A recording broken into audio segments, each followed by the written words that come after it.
the first time in my life I think I've been glad not to be a musician. Following Celso would be just the worst. He is so incredible. Cy turned me on to Celso like he turned me on to so many other things. So many people have touched upon so many aspects of Cy's life, his great generosity of spirit, his incredible wit and his great talent, his way of thinking. His gracious generosity. I mean, I'm sure I'm not the only one in here who was, hanging out with Cy and his phone would ring and he'd be like, hello? Yeah, I'm in a meeting. Well, just reach around to the top back of the computer. Is that, that thick cord? Is it pushed all the way in? Okay, no, push it in tightly. Now try. Oh, you're welcome. No, I am in a meeting. Everyone with graciousness and gentleness, and that's how I met him. I had stupid questions. That's the best way to get to know Cy Garber, because he taught me how to put a project through. Because Cy, if you asked him a question and you weren't prepared to answer the next 15 questions he had for you before he answered your question, you were in trouble. He was always patient. He was a great puzzle solver, not just in technology and music and setting up PAs, but when I saw the bio tonight, I had an experience with Cy that doesn't pop up in the bio. It was influential. It shows a little bit about him. In the late 80s, Cy invited me to be part of a group that wanted to form a local music industry association. There were different people who had different reasons for being there, factor disproportionately giving money back east, all sorts of things, and we felt that the industry needed some kind of representation. So we did all these dog and pony show meetings, and finally we went to the BC government to be ratified and found out that there already was a group representing the music industry. We had never heard of it. It was called the Pacific Music Industry Association. Well, Cy had to know more. We kind of shrugged, but not Cy. Cy found out that this Pacific Music Industry Association had been given $5,000 by the BC government 3 years earlier to put together a directory of local BC music.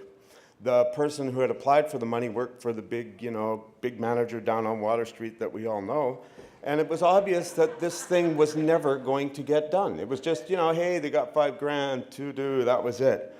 Cy, well, some of you have seen Cy when he goes through a period of moral outrage. Cy would not let this go.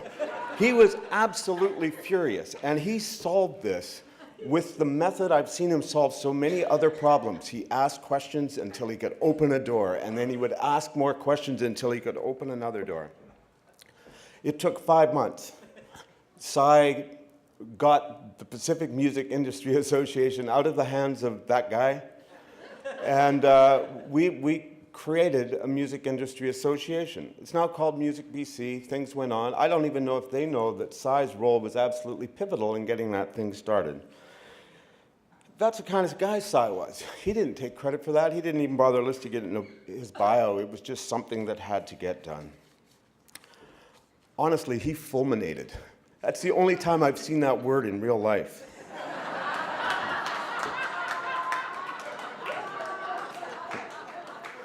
It worked out great. We got an office. I got a $400 budget for IKEA furniture for the office. After about 2 hours of broken knuckles, I finally figured I need help here. So who did I call? I called Cy.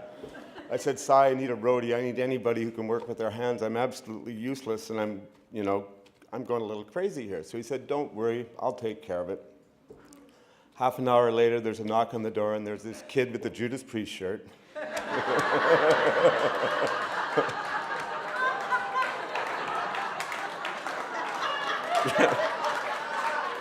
Yeah.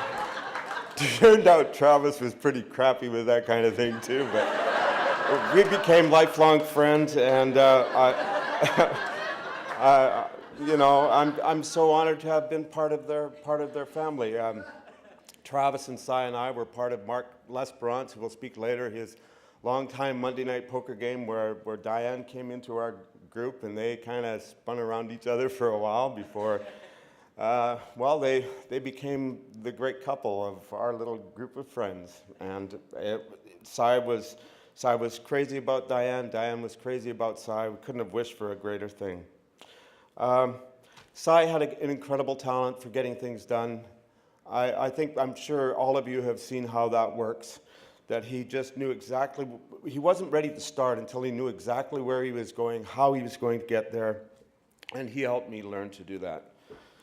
And he never gave up. I saw Cy a couple times in the last couple months. I saw him in the hospital the night before he passed, and I was wearing a stupid red apron. I'd been working downtown, and he greeted me, but it was obvious he was weak and tired and just hanging in.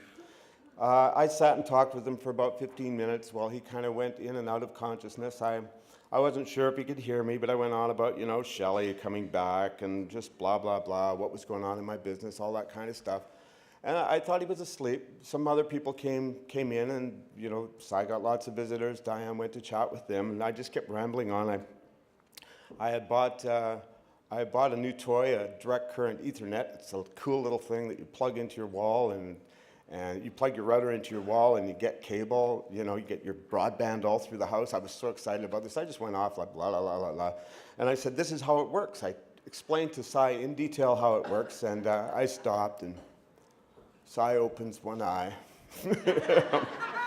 He says, you forgot, there's a USB cable there somewhere.